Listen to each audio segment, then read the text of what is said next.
জাতীয় চলচ্চিত্র পুরস্কারপ্রাপ্ত নায়িকা সাদিয়া পারভিন পপি বেশ অনেকদিন ধরেই শোনা যাচ্ছে বিয়ে করে আড়ালে আছেন তিনি। সোশ্যাল মিডিয়া বা মুঠোফোনেও কোথাও পাওয়া যাচ্ছে না তাকে। পাশাপাশি বিয়ে করার কারণে মায়ের সাথেও যোগাযোগ বিচ্ছিন্ন করেছেন তিনি, এমন কথাও শোনা গিয়েছে। পাশাপাশি পুত্র সন্তানের মাও হয়েছেন তিনি। এমন দীর্ঘ আত্মগোপনে আগে কখনো যাননি এই নায়িকা। হঠাৎ করে নায়িকার আড়ালে যাওয়ার রহস্য খুঁজতে বেরিয়ে আসে তার গোপন সংসার ও সন্তান জন্মের খবর।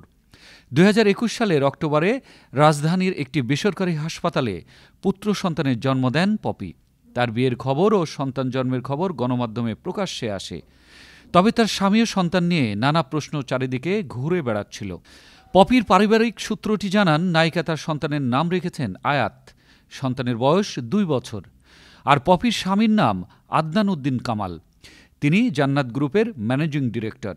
রয়েছে জাহাজের ব্যবসাও। তিনি লালবাগ কাজী রিয়াজউদ্দিন রোডের বাসিন্দা। বর্তমানে স্বামী সন্তান নিয়ে ধানমন্ডিতে বসবাস করছেন পপি। এর আগে উত্তরায় বসবাস শুরু করলে অনেকেই সেই ঠিকানা জেনে গেলে দ্রুত ঠিকানা বদল করেন এই নায়িকা।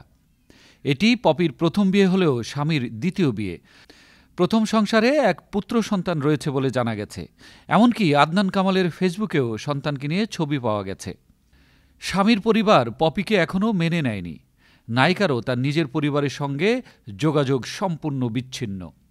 3 বছর ধরে বাবা মা এবং আত্মীয় স্বজনের সঙ্গে নেই কোনো ধরনের যোগাযোগ এই নায়িকার।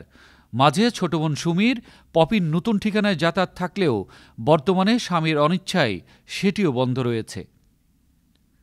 কাবিউল আজিজ, আনন্দ টিভি।